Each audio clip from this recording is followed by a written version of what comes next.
Hello बच्चों, आज जो टॉपिक हम लोग स्टार्ट करने वाले हैं उसका नाम है शेयर्स एंड डिविडेंड। ओके, तो ये टॉपिक आपके आईसीएसई बोर्ड के कमर्शियल मैथमेटिक्स के हिसाब से देखा जाए तो आपका चैप्टर है और काफ़ी अच्छा वेटेज है इसका। उसमें क्वेश्चन जो आते हैं बड़े ही सिंपल लेवल के क्वेश्चंस होते हैं, तो उनको अगर हमने कॉन्सेप्चुअली अगर उनको अंडरस्टैंड कर लेंगे तो उसके बाद फिर हम उन चीज़ों को आराम से कर सकते हैं। ठीक है, अब लेक्चर स्टार्ट करने से पहले इसके लिए कुछ हमें जो हम इसके न्यूमेरिकल सॉल्व करेंगे उससे पहले कुछ टर्मिनोलॉजीज़ हैं जिनको हमें समझना जरूरी होगा, जिसमें सबसे पहले आता है कैपिटल। कैपिटल बेसिकली क्या होगा, जो भी हम इन्वेस्ट कर रहे हैं, ठीक है, मनी का जो इन्वेस्टमेंट होगा उस इन्वेस्टमेंट की रिक्वायरमेंट उसको हम बोलते हैं कैपिटल। अब वो कैपिटल किसी भी तरीके का हो सकता है, चाहे तो हमने कोई स्टार्ट किया है उसके लिए या फिर हम उस चीज़ को एक्सपेंशन में ले जा रहे हैं। ठीक है, एक्सपेंशन कर रहे हैं तो उसके केस में हमें ज़्यादा मशीनरी लानी है, ज़्यादा एरिया को ऑक्यूपाई करना है, उसके अलावा नई मैन फोर्स लानी है, तो उन सब चीज़ों के लिए क्या करना पड़ेगा, आपको मनी की रिक्वायरमेंट होगी और वो मनी जो होगी उसको हम यहाँ पर कैपिटल बोलते हैं। तो डेफिनेशन वाइज क्या होता है, money cap required to company to start और एक्सपेंड द बिजनेस, उस केस को, उस अमाउंट को, हम चीज़ों को हम कैपिटल के नाम से जानते हैं। ठीक है, सेकेंड आता है शेयर्स। अब शेयर्स क्या होगा कि small units into which the company's capital is divided to share holder. Basically क्या होता है, सपोज करो हमारे पास एक एग्जिस्टिंग कंपनी है या हम एक कंपनी बनाना चाह रहे हैं, तो उस केस में जो कंपनी होगी उस कंपनी के पास अगर हम उसकी वैल्यूएशन देखें, मार्केट वैल्यूएशन कराएंगे, तो सपोज करो उसकी जो वैल्यूएशन है वो बन के आती है, सपोज हम दे देते हैं चलिए 1000 रुपीज़। अब 1000 रुपीज़ के बाद उस कंपनी का और एक्सपेंशन करना है या हमें पैसे की रिक्वायरमेंट है, तो मैनेजमेंट क्या करेगा, इसको स्मॉल पीसेस में डिवाइड कर देगा, किसको, इस 1000 रुपीज़ को, और उनको अवेलेबल कराएगा कि लोग बाग आएँ और इसके अंदर इन्वेस्टमेंट करें, इन पैसे, इन शेयर्स को परचेज करें। ठीक है, तो बेसिकली क्या हुआ, जो टोटल उसकी वैल्यूएशन है उस वैल्यूएशन के हिसाब से शेयर्स डिवाइड हो गए, शेयर्स को पब्लिक परचेज करती है, जो शेयर परचेज होगा जिस हिसाब से वो उसको शेयर होल्डर, जो शेयर लेगा वो शेयर होल्डर हो जाता है। ठीक है, तो यहाँ पे शेयर होगा, मतलब पूरे अमाउंट को आपने छोटे छोटे पीसेस में डिवाइड करा ताकि लोगों के ऊपर बर्डन भी ना आए कि पूरा अमाउंट स्पेंड करना है, तो थोड़े थोड़े इन्वेस्टमेंट के थ्रू लोग बाग शेयर परचेज कर सकते हैं। अब यहाँ पर ये नॉमिनल, नेक्स्ट वर्ड आता है बच्चों नॉमिनल वैल्यू। नॉमिनल वैल्यू सारे क्वेश्चंस में बहुत आएगा ये, तो ये हमारे लिए इंपॉर्टेंट टर्म है। नॉमिनल वैल्यू में क्या होगा कि जब आपका जो आपने डिस्ट्रीब्यूट किया, तो जब आपने डिसाइड किया कि ये शेयर्स को हम लोग इसको कन्वर्ट करेंगे, तो उस केस में इसकी एक वैल्यू डिसाइड की जाएगी। सपोज करो आपने 10 रुपीज़ का एक शेयर इशू किया कि ठीक है, एक हम उसकी जो वैल्यू रखते हैं वो 10 रुपीज़ रखते हैं, और उसके हिसाब से आपने 1000 रुपीज़ वाले वैल्यूएशन के टोटल 100 शेयर्स इशू कर दिए। ठीक है, तो ये जो वैल्यू, जिसको जब आप शेयर्स इशू कर रहे हैं उस टाइम पे जो वैल्यू आपने डिसाइड की है वो वैल्यू होती है आपकी नॉमिनल वैल्यू। ये बहुत सारी फैक्टर्स के ऊपर डिपेंडेंट है, तो वो अपने सिलेबस का पार्ट नहीं है, बस हमें इतना समझना है कि नॉमिनल वैल्यू, जब प्रिंटेड वैल्यू जिसके ऊपर वो शेयर स्टार्ट हुआ है, लिस्टेड हुआ है, ठीक है, तो उस अमाउंट को हम बोलेंगे नॉमिनल वैल्यू। फिर नॉमिनल वैल्यू के बाद क्या होता है, शेयर पहुंचता है मार्केट में, मार्केट में जाके लोग उसको एक बार परचेज, फिर दोबारा परचेज, इस टाइप से कोई सेल करेगा, कोई उसको परचेज करेगा, तो अब वो मार्केट के ट्रेंड के हिसाब से उसकी वैल्यू बढ़ेगी या घटेगी। तो उस वैल्यू को, जो मार्केट में जाके वैल्यू डिसाइड हो रही है, वो वैल्यू होती है आपकी market value. Market value, the price at which the share is bought और sold in market it may be. अब वो बोलेगा अगर एट पार हो रही है चीज़ें, तो एट पार मतलब आपका जो आपने जितने में परचेज किया, यानी कि जो उसकी मार्केट वैल्यू है वो नॉमिनल वैल्यू के बराबर है, तो यहाँ पे एट पार दोनों चीज़ें बराबर चल रही हैं। एट प्रीमियम, अगर मार्केट वैल्यू नॉमिनल वैल्यू से ज़्यादा आती है, ठीक है, अगर आपने 10 रुपये का शेयर रजिस्टर्ड कराया था और उसके बाद उसकी वैल्यू 15 रुपये हो गई, तो ये आपकी मार्केट वैल्यू हो गई, और नॉमिनल वैल्यू स्टिल 10 रुपये है, तो ये ज़्यादा होगा इसके हिसाब से। सिमिलरली एक कंडीशन आती है कि जहाँ पर nominal value is less than market value, यानी कि उसको हम बोलते हैं एट डिस्काउंट, एट डिस्काउंट। ठीक है, तो यहाँ पे चीज़ें डिस्काउंट हो रही है, मतलब आपके पास जो प्राइस की पहले था, जो आपका नॉमिनल वैल्यू का प्राइस था, अब मार्केट वैल्यू में उसकी वैल्यू और कम हो गई। वो बहुत सारे रीज़न हो सकते हैं, लॉस होना या कुछ अच्छे से लिस्टिंग नहीं होना, जो भी कारण होगा, लेकिन आपकी वैल्यू जो है वो एनी हाउ डाउन हो गई, तो उस केस में आपका शेयर जो 10 रुपये का शेयर था, हो सकता है वो अब 8 रुपये में मार्केट में अवेलेबल हो, तो उसको हम बोलते हैं एट डिस्काउंट। ठीक है, तो ये 3 टर्म्स हमें याद करनी है, at par, at premium, at discount. At par के ऊपर एट पार के ऊपर क्या होगा, एट पार में आपकी दोनों वैल्यू इक्वल रहने वाली हैं। एट प्रीमियम में आपकी मार्केट वैल्यू ज़्यादा होगी, यानी कि शेयर की वैल्यू बढ़ रही है नॉमिनल वैल्यू से, और एट डिस्काउंट में आपकी नॉमिनल वैल्यू ज़्यादा है मार्केट वैल्यू से, यानी कि आपकी शेयर की वैल्यू डिक्रीज कर गई। चलिए नेक्स्ट आता है आपका डिविडेंड। अब शेयर होगा तो शेयर के ऊपर कंपनी कुछ प्रॉफिट, अपनी प्रॉफिट के हिसाब से डिविडेंड इशू करती है, ठीक है, डिविडेंड शेयर देती है जो कि प्रॉफिट होता है। तो profit paid to share holder expressed as percentage of NV. अच्छा, यहाँ पे एक चीज़ और याद रखना कि जो डिविडेंड की कैलकुलेशन होगी वो हमेशा हमारी नॉमिनल वैल्यू के ऊपर ही होगी, ठीक है। इसको नॉमिनल वैल्यू भी बोलते हैं, इसको फेस वैल्यू भी बोलते हैं, ठीक है। तो ये इसी के ऊपर ये डिसाइड होगा, तो ये आपका इसके ऊपर नॉमिनल वैल्यू के ऊपर होगा, ना कि मार्केट वैल्यू के ऊपर। नेक्स्ट आता है इन्वेस्टमेंट। अब किसी पर्सन ने कितने शेयर परचेज किए, सपोज करो उसने 20 शेयर परचेज किए, और पर शेयर की जो मार्केट वैल्यू थी, मार्केट वैल्यू उसके हिसाब से यहाँ पर मल्टीप्लाई कर देंगे तो वो उसका इन्वेस्टमेंट आ जाएगा। तो यहाँ पे क्या होगा, total money spend by the share, number of shares into market value, that will be the equal to the आपके इन्वेस्टमेंट हो गया, ठीक है। यहाँ तक बात क्लियर हुई आई थिंक, ठीक है। नेक्स्ट आता है इनकम। इनकम मतलब जो भी वही पार्ट है कि जो इन्वेस्टमेंट आपने किया है उस इन्वेस्टमेंट के ऊपर जो आपका प्रॉफिट हो रहा है, जो भी आपको डिविडेंड रिसीव हो रहा है वही तो इनकम होगी।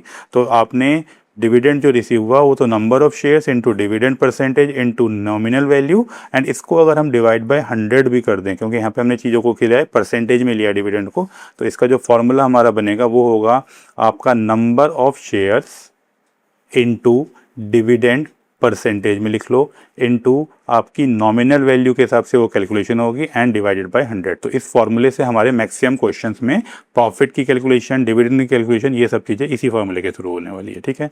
यील्ड, ये रिटर्न बेसिकली वही है कि इनकम के ऊपर कितना प्रॉफिट हो रहा है, जितना आपने इन्वेस्ट किया है, जितना आपने इन्वेस्ट किया उस इन्वेस्टमेंट के हिसाब से आपको कितना अर्न हुआ। तो आपने इनकम जो हो रही है उसको इन्वेस्टमेंट इक्वल टू, यहाँ पे इक्वल टू आएगा, income is equal to investment, और उसको परसेंटेज में कन्वर्ट कर रखा है तो उसके हिसाब से आपका परसेंटेज निकल के आ रहा है, ठीक है। चलो अब नेक्स्ट आता है इन्वेस्टमेंट। इन्वेस्टमेंट में हमने पहले बता दिया कि नंबर ऑफ शेयर्स हो रहे हैं और मार्केट वैल्यू ऑफ 1 शेयर होगी, तो उसके हिसाब से आपका इन्वेस्टमेंट होगा। टोटल डिविडेंड होगा तो जितने number of shares, dividend percent, market value, and इसको डिवाइडेड 100 और कर लेते हैं, ठीक है। तो ये होगा। अब यहाँ पे जो रिटर्न आ रहा है, यील्ड बोलते हैं उसको, रिटर्न को, प्रॉफिट को, तो उसको हमने बोला कि उसको परसेंटेज में निकालना। तो परसेंटेज में क्या होता था भाई, डिविडेंड अपॉन इन्वेस्टमेंट, जो हमारा प्रॉफिट आया वो डिवाइडेड बाय इन्वेस्ट कितना किया इनटू 100 कर दोगे तो आपका परसेंटेज में परसेंटेज यील्ड आ जाएगा। और इसके अलावा एक वर्ड आता है आपका रिलेशन इनकम, वैसे तो ज़्यादा यूज़ नहीं होगा, रिलेशन इनकम जो है इन दोनों के बीच में, तो relation income into market value, ठीक है। जो आपकी इनकम है उसको मार्केट वैल्यू से मल्टीप्लाई कर दो, इनकम परसेंटेज को, और सिमिलर वे में डिविडेंड परसेंटेज को आपको नॉमिनल वैल्यू से मल्टीप्लाई कर रहे हैं तो वो सेम ही वैल्यू देने वाले हैं, ठीक है। दोनों इक्वली होते हैं, income percentage into market value is equal to dividend percent into nominal value, तो उसके हिसाब से आपका ये डिसाइड होगा, ठीक है। आई थिंक आप लोगों को कॉन्सेप्ट समझ में आया होगा, एक बार दोबारा से इसको रीड कर सकते हैं। चलिए अब कुछ क्वेश्चंस ट्राई करते हैं।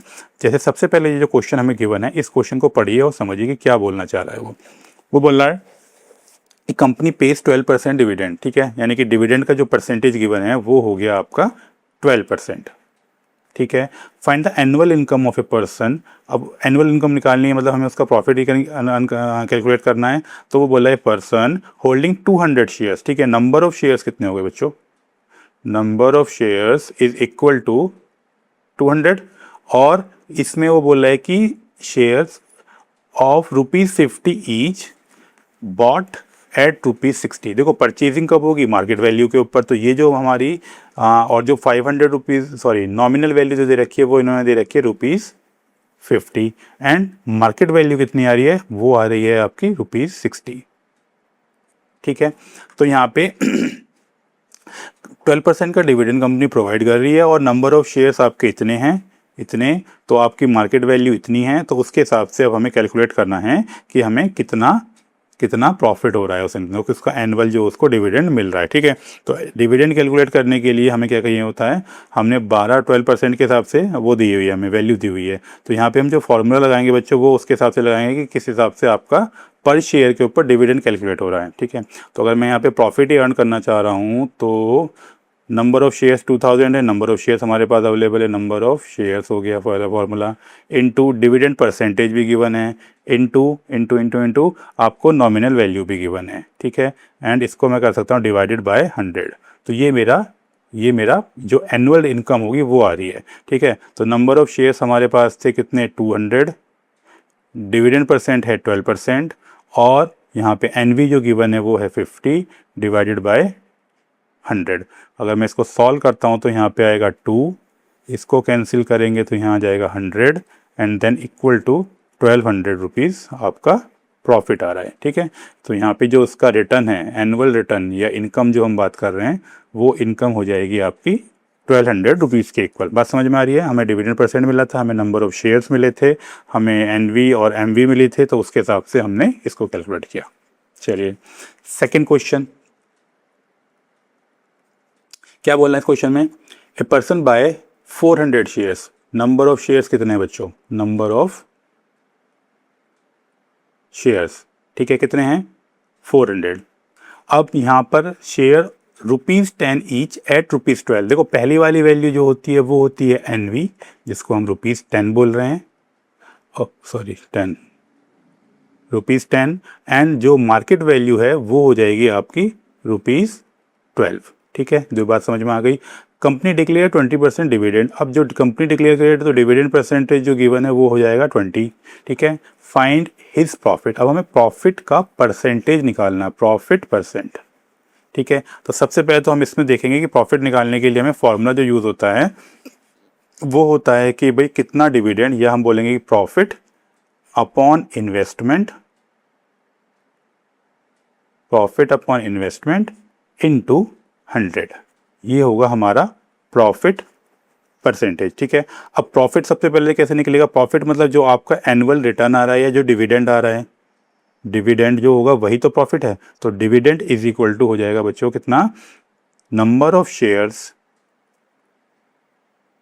इनटू आपका डिविडेंड परसेंट इनटू आपका एनवी अपॉन कितना 100। अब यहाँ पे अगर हम वैल्यू पुट करेंगे तो नंबर ऑफ शेयर्स कितने थे, 400 शेयर्स ने परचेज किए हैं, इनटू डिविडेंड परसेंटेज है 20%, एंड एनवी कितनी दे रखी है, एक शेयर की 10 रुपीज़ दे रखी है, तो डिवाइडेड बाय 100। तो 0 0 0 ये कैंसिल हो जाएगा, यहाँ पे आ जाएगा 8,000 रुपीज़ उसने, 8,000 रुपीज़ उसने, 8,000 आएगा नहीं 800 आएगा, 800 रुपीज़ का उसको प्रॉफिट हो रहा है, 800 रुपीज़ का प्रॉफिट हो रहा है। अब इस प्रॉफिट को कन्वर्ट करना है हमें किस में, इस फॉर्मूले को यूज़ करके, किस में, परसेंटेज में। तो 800 रुपीज़ तो उसका प्रॉफिट हुआ। अच्छा उसने इन्वेस्टमेंट कितना किया, इन्वेस्टमेंट अमाउंट कितना है इन्वेस्टेड, तो वो हो जाएगा आपका 400 उसने शेयर परचेज किए, और एक शेयर की कॉस्ट जो है वो मार्केट वैल्यू के हिसाब से 12 है, तो ये हो जाएगा 48 और 100। तो उसने 4800 रुपीज़ का इन्वेस्टमेंट किया है, ठीक है। इन्वेस्टमेंट हुआ उसका 4800 का, और इसको इंटू 100 और कर देंगे, तो ये कैलकुलेशन में लो, इसको 0 से 0 कैंसिल हो गए, ये आ जाएगा नीचे,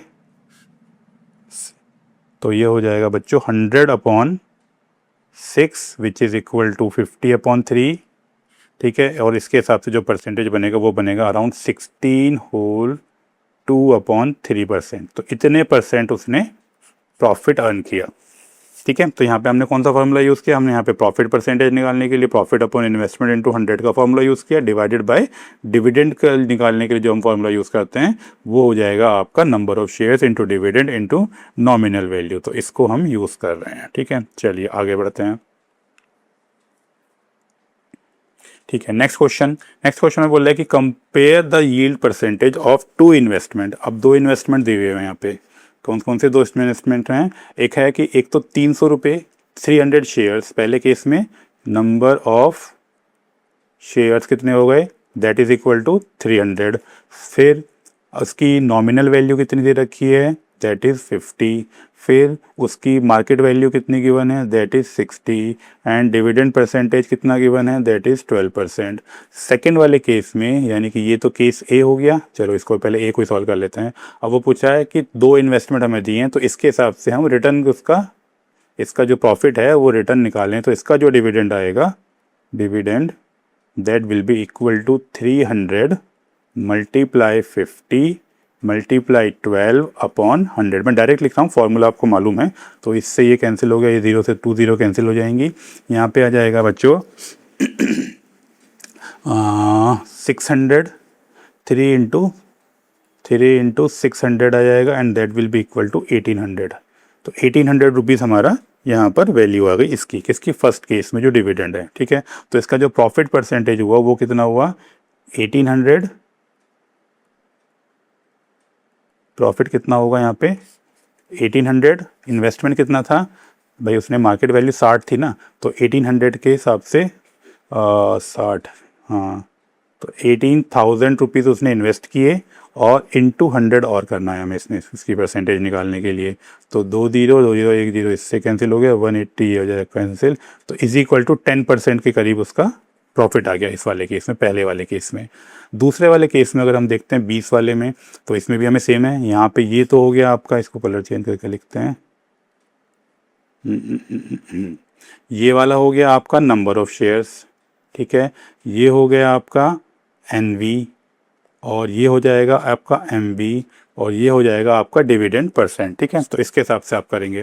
तो अब जब हम यहाँ पर वैल्यू पुट कर रहे हैं बच्चों, क्या होगा, तो पहले तो हम सीधा सीधा डिविडेंड निकाल लेते हैं। ठीक है, तो dividend will equal to 100 into 200 shares into 15% rate जो है उसका रिटर्न है।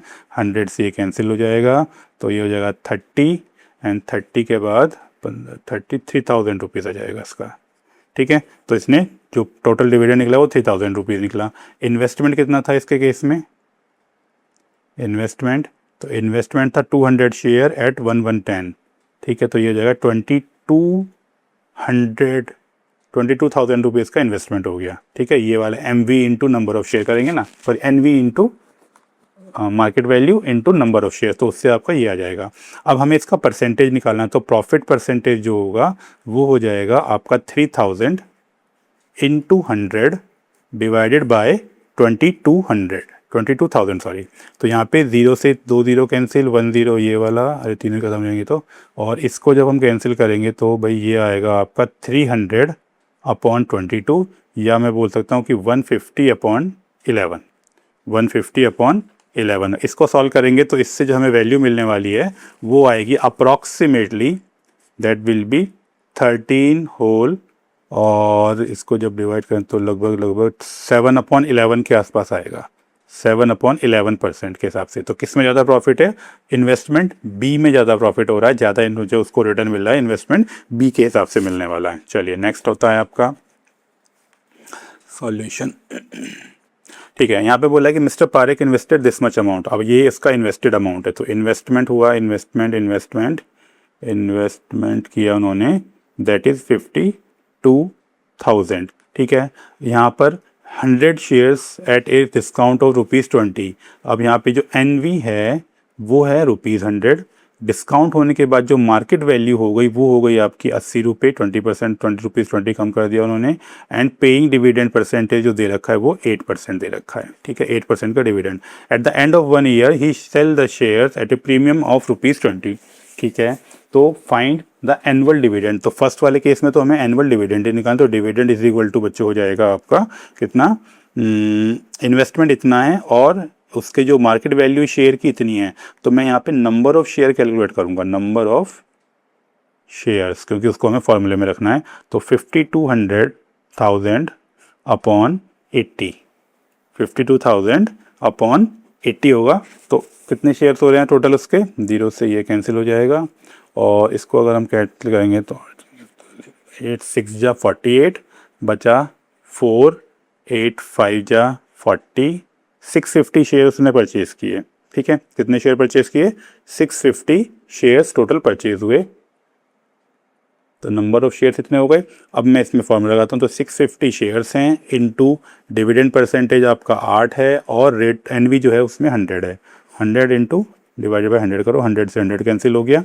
एंड 8 को जब हम 650 से मल्टीप्लाई करेंगे तो ये आ जाएगा 5200 रुपीज़। इतना तो उसको डिविडेंड मिल गया फर्स्ट ईयर के जो एनुअल डिविडेंड है। अब जो नेक्स्ट केस आता है कि सेकेंड पार्ट में, ठीक है, ये हो गया उसका डिविडेंड 5200। ठीक, अब अगर हम उसका सेलिंग प्राइस देखें तो ₹100 का शेयर था, उसने 20 रुपीज़ के हिसाब से और आगे इसको सेल किया। ठीक है, तो एनवी के हिसाब से तो क्या होगा यहाँ पे, जो उसकी मार्केट वैल्यू डिसाइड हो रही है वो हो गई है 120 रुपीज़। 120 रुपीज़ के हिसाब से जो उसने सोल्ड अमाउंट है, सोल्ड अमाउंट जो बनता है वो हो जाएगा आपका 120, एंड टोटल शेयर्स कितने थे उसके 650 थे। तो that will be equal to आएगा बच्चों, मैं अलग से कैलकुलेशन कर रहा हूँ, तो 78,000 रुपीज़ आ जाएगा इसका। ठीक है, इतने रुपीज़ का उसने इन्वेस्टमेंट किया। अब इन्वेस्टमेंट करने के बाद जो उसको प्रॉफिट आ रहा है, तो वो प्रॉफिट कितना हो जाएगा, profit will be equal to 78,000 तो उसने सोल्ड किया है, और उसने जो इन्वेस्ट किया था वो किया था कितना, 52,000 का, 52,000 का। तो जो प्रॉफिट आ रहा है वो आ गया 26,000, प्रॉफिट आ गया इंक्लूडिंग हिज डिविडेंड। अब यहाँ पे 26,000 तो उसका प्रॉफिट आ गया। सेकंड केस में अब वो बोल रहा है कि जब ये वाला पार्ट हो गया फर्स्ट केस में उसका पहला इतना आ गया। सेकंड पार्ट में जब वो बोला कि the profit earn including the dividend, अब इंक्लूडिंग द डिविडेंड तो मतलब 26,000 रुपये तो उसने ये वाला प्रॉफिट किया जब सेल किया, और डिविडेंड जो उसको मिला वो मिला 5200। तो उस केस में जो उसका प्रॉफिट हो जाएगा बच्चों वो हो जाएगा 202, ये आ जाएगा 6511 एंड 213, 31,200 रुपीज़ उसका जो नेट प्रॉफिट है वो आने वाला है। चलिए ठीक है, नेक्स्ट क्वेश्चन है सॉल्यूशन। अब देखो इस क्वेश्चन को आप पहले पॉज करके आराम से सॉल्व करके देखो, फिर हम इसको डिस्कस करते हैं। ठीक है, चलिए क्या बोला है, a man bot 360 10 rupees share. ठीक है, तो नंबर ऑफ शेयर्स जो हैं वो हो गए, number of shares is equal to 360। ठीक है, चलो शेयर्स ₹10, यानी कि एनवी जो है वो हो गई 10 rupees of a company paying 12% annual dividend, dividend percentage जो है वो आपका 12 हो गया। He sold the share when their price rose to 21 per share, यानी कि मार्केट वैल्यू जो हो रही है वो आ गई आपकी 21 rupees, and invest the proceeds in 5 rupees share. ठीक है, पहले तो इतना वाले पार्ट पे समझ लेते हैं, एक मिनट में जो इसकी मार्केट वैल्यू ये वाली को मैं इस साइड में लिख लेता हूँ ताकि हमें कैलकुलेशन के टाइम पे प्रॉब्लम ना आए। ठीक है, ये हो गई आपकी मार्केट वैल्यू, एंड ये जो वैल्यू हो रही है वो हो रही है आपकी कितना, 21 रुपीज़। 21 रुपीज़ में उसने उसको सेल कर रहा है।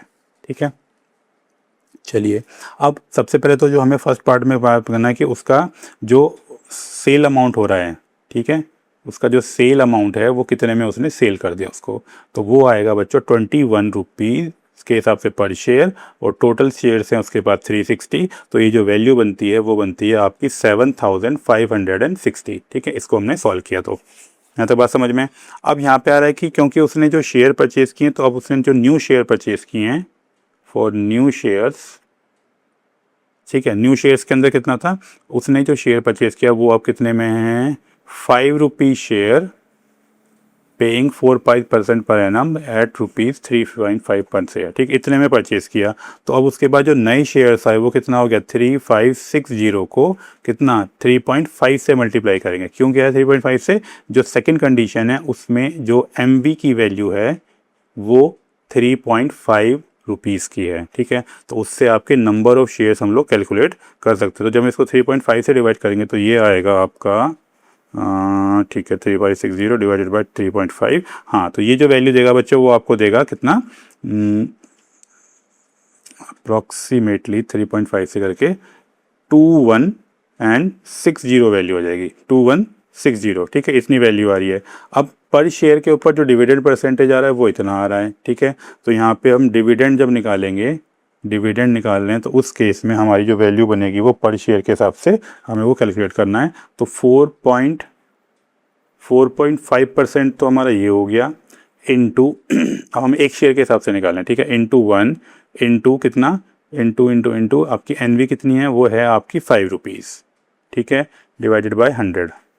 चाहो तो आप इसको पूरा टोटल नंबर ऑफ शेयर्स के हिसाब से भी निकाल सकते, तो ये पूरे वैल्यू के हिसाब से, पर हम एक के हिसाब से कर ले रहे हैं अभी, तो इस हिसाब से हो रहा है। ठीक है, तो जब हम इसको सॉल्व करेंगे बच्चों तो ये जो वैल्यू आएगी वो आएगी 0.225। इस 0.225 को हम नंबर ऑफ शेयर से, टोटल शेयर से, तो टोटल डिविडेंड जो होगा, टोटल जो आपका डिविडेंड होने वाला है वो हो जाएगा 2160 इंटू 0.225। ठीक है, यहाँ पे हमने इसकी वैल्यू से मल्टीप्लाई कर देंगे इसका टोटल जो उसका आया, तो इससे जो हमें वैल्यू मिलेगी वो मिलेगी 426 रुपीज़। ठीक है, सॉरी 486 आएगा ये 486 रुपीज़। तो यहाँ पे जो चेंज हुआ इनकम में, पहले इनकम कितनी हो रही थी, पहले इनकम हुई थी हमारी 4, कहाँ क्या वाली वैल्यू जो हमने पहले वाले में निकाला है, सेल अमाउंट ये हो गया। अच्छा पहले में हमने डिविडेंड निकाला नहीं है अभी, चलो पहले में डिविडेंड निकाल लो। पहले वाले पार्ट में डिविडेंड जो है वो आ जाएगा आपका 360 शेयर्स हैं इंटू 10 NV है और 12% का डिविडेंड है डिवाइडेड बाय 100। तो 0 0 0 0 ख़त्म। तो ये 36 इंटू 12 36 इंटू 12 करेंगे तो अगर हम, तो वो आ जाएगा 432। ठीक है। तो जो चेंज हो रही है इनकम में, जो चेंज हो रहा है वो कितना हो रहा है बच्चों, इनकम में चेंज कितना हुआ, तो 486 तो नया इनकम है और पुरानी इनकम जो है ये 486 तो पुरानी नई इनकम निकाली थी और पुरानी इनकम जो थी वो ये आई थी जो प्रीवियस वाले शेयर्स थे उसके ऊपर, तो 432। तो उसको जो प्रॉफिट होगा वो इतना होगा, कितना 54 रुपीज़ का उसको प्रॉफिट हो रहा है। तो यहाँ पे क्वेश्चन में इस तरीके से हम इसको सॉल्व कर रहे हैं। ओके, तो यहाँ पे हम लोगों ने किया। अब ठीक है बच्चों, जो अभी हम लोगों ने लेक्चर किया तो इसमें हमने काफ़ी क्वेश्चन के थ्रू आप लोगों को एक्सप्लेन करने की कोशिश की है। लेकिन अब क्या होगा, जब हम इसी चीज़ को आगे करना है तो इसके कुछ और न्यूमेरिकल्स हम लोग करेंगे जो कि आपकी रेफरेंस बुक जो भी दी होगी स्कूल के हिसाब से, तो उसके हिसाब से करते हैं। ठीक है, जब तक आप इस चीज़ की प्रैक्टिस करिए, फिर हम लोग लाते हैं नई वीडियो के साथ। Thank you.